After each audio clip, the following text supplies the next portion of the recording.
It is 5 years after a worldwide major catastrophe. The Earth's population has been reduced by 75%.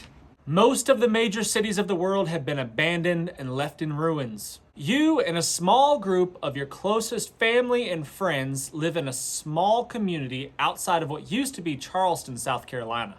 A hostile group has unfortunately moved into your area. They are threatening you. They're stealing from you every chance that they get. A member of your group, a 15-year-old boy, has left without permission. He's gone by himself to go fishing, and he has not returned. He's been gone for 24 hours. You don't know where he is. You don't know what's happened, but you suspect this group has something to do with it. What do you do? Option 1, do you contact the group, request a meeting, and see if you can find a solution to your problems? Option 2, plan an ambush. Take them out. Option 3 is pack up all of your belongings and move to a safer location. Final option is fortify your community and plan to defend yourselves. Right now, before we go any further, I want you in the comment section to leave what you would do. Tell me 1, 2, 3, or 4. Which of those options would you select? I will wait.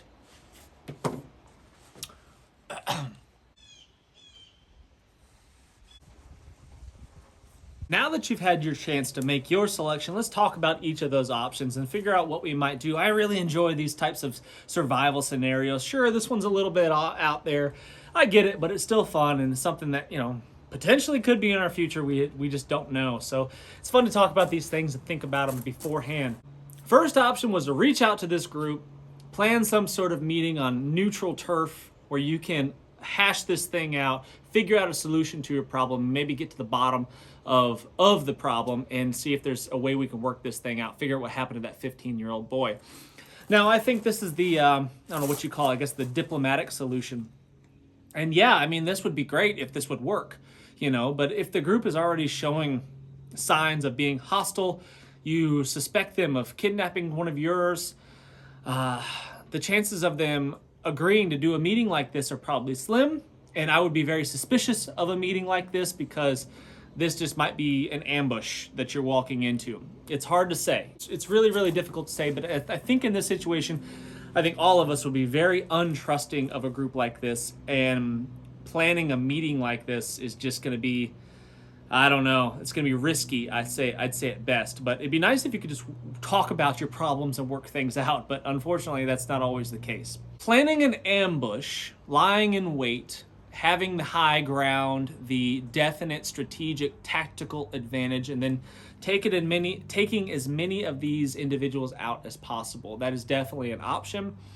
And if our goal was just to eliminate them, then that would probably be the smart option. Yeah, I mean, morally, what would be the right thing to do?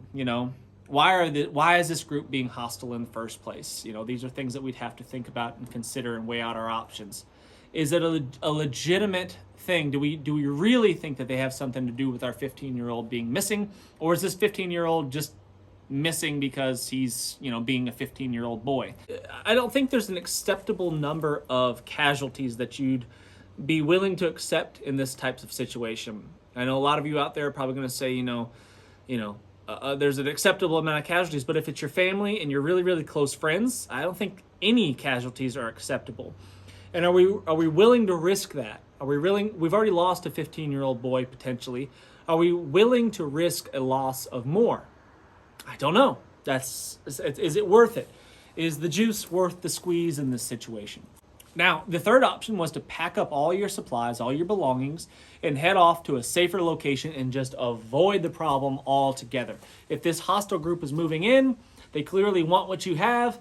Get out of there and avoid the conflict in the dark of night when no one's expecting it. That's probably a difficult decision to make right there. I would say since you've been there for 5 years, let's say in this situation, and you've survived whatever the world has thrown at you, you've survived some really difficult things already. Are you willing to pack up and leave what you've built? You've probably, built this community with your bare hands, and you've toiled the soil, and you've grown the crops, and you've built the buildings and structures, and are you willing just to give that up and leave because some bully comes into the neighborhood?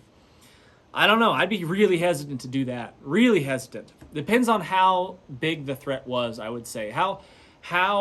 What's their numbers? How many do they have? Is it an overwhelming force that you can't possibly face without taking lots of casualties?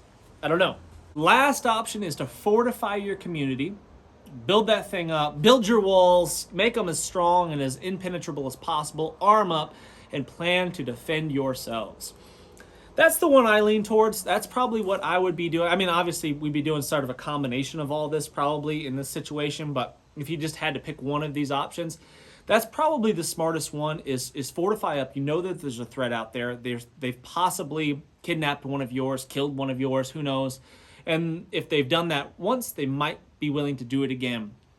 So fortifying your buildings, putting up more barriers, building bigger walls, closing gates, locking things up, having people on guard 24/7, I think would be a really, really smart solution to this problem. Maybe it wouldn't solve the problem, but it would definitely be helpful, because if they're being hostile and they're planning on, if they have anything planned as far as attacking you in the middle of the night and stealing more things, whatever, it'd be nice to have somebody on guard all the time so we could potentially stop this before they get inside our gates, basically.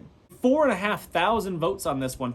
10% said contact the group, ask to meet and discuss a solution. 27% said plan an ambush. 6% said pack up supplies and move to a safer location. And then 57%, the vast majority of people, said fortify your community, plan to defend yourself. A lot of people really got into this one. They got excited and fired up about this post-apocalyptic scenario. I think it is fun to talk about. It's hopefully, I pray to God every single day that this is something that we never have to face, but it is interesting, and it is enjoyable to discuss these things. Quite a few people suggested a combination of these choices, and basically what they said is fortify your community, get ready, brace yourself for some sort of attack, and then gain intelligence on the other group. So do some reconnaissance, get out there, stake them out a little bit, and see how you can learn from what's going on. How many do they have in their group? What are they doing? What's their plan? See if you can get a little bit more information. And I think that would be a really, really smart choice. So fortify, get out there and see if you can get a little bit more intel. Obviously, don't send people out alone. That wouldn't be smart. But sending out small groups to kind of get a little bit of information, I think would be smart. Black Buddha 1854, he says the best defense is a good offense. Plan an ambush, handle the things on your terms in a situation you control. Yes, that's exactly what an ambush is. You've got the high ground, you've got the strategic advantage, and you can take care of business. An ambush is a very, very dangerous thing for the person being ambushed or the group being ambushed. It's always best to have at least 2 people together, and you should never go out alone. Agreed. But tell me a 15-year-old boy that always does what he's told, especially if there's a girl involved. So I think that there's situations. Yes, ideally you wouldn't go out alone in this situation, in this type of event, this type of circumstances in the world. If this is how you were living, obviously a 15-year-old boy should not go out on his own. He should have somebody, at least one person, with him at all times, just for security reasons. But 15-year-old boys do what 15-year-old boys do, and sometimes they don't do what they're told. By the way, do you guys like my Indiana Jones hat? I brought this out just for you guys, special occasion.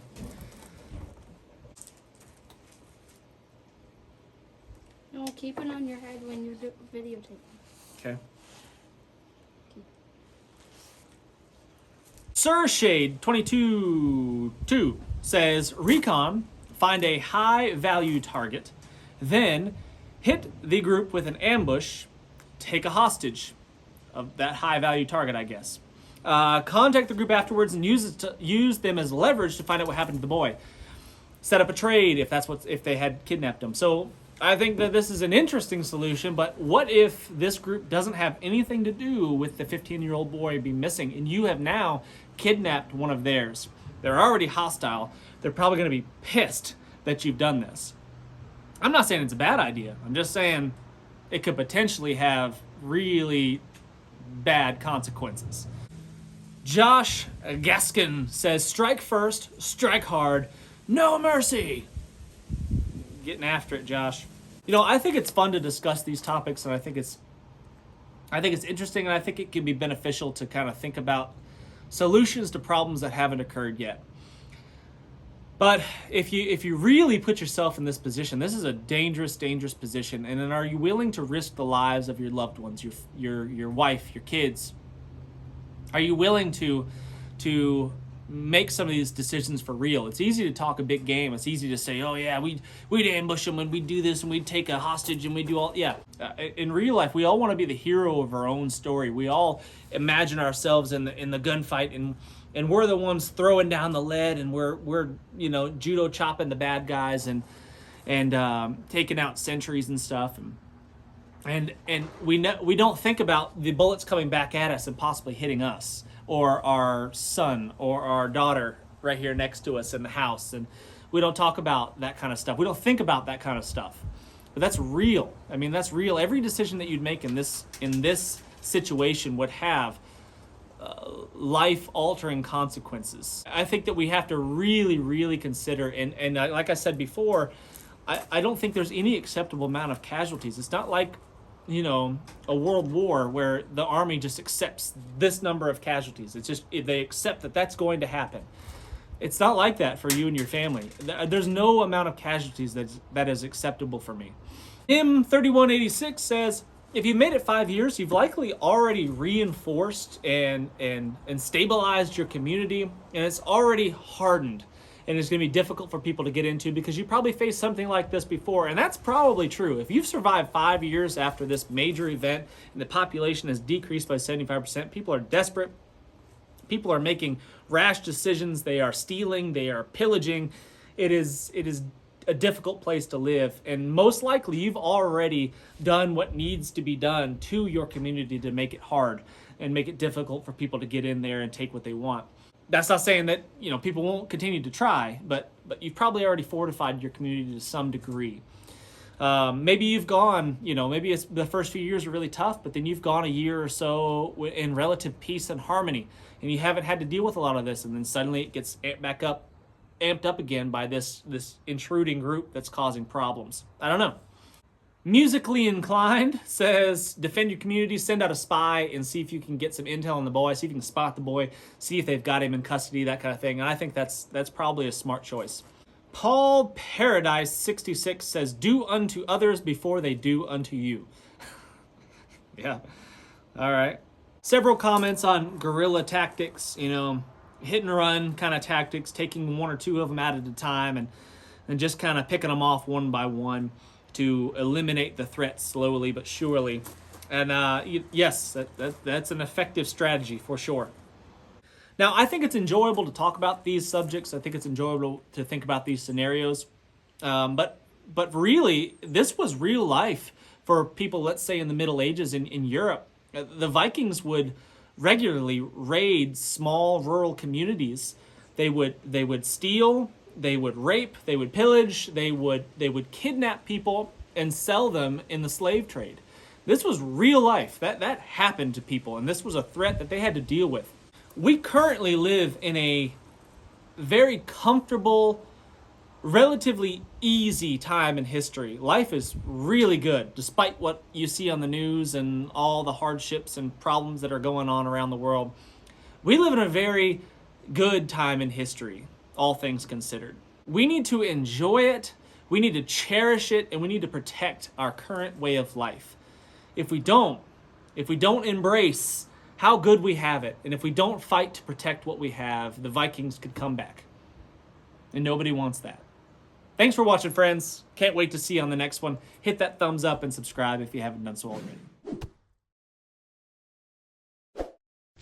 I'm Jason Salyer with Survival Dispatch. As a Survival Dispatch insider, you'll be able to gain the knowledge, the skills, and equipment necessary to protect your family when it really, really matters. They'll provide crucial information on such things as stockpiling food, medical necessities, communication plans. You will receive specific, actionable plans. You can deliver proven techniques to help you get home, shelter in place, or bug out safe.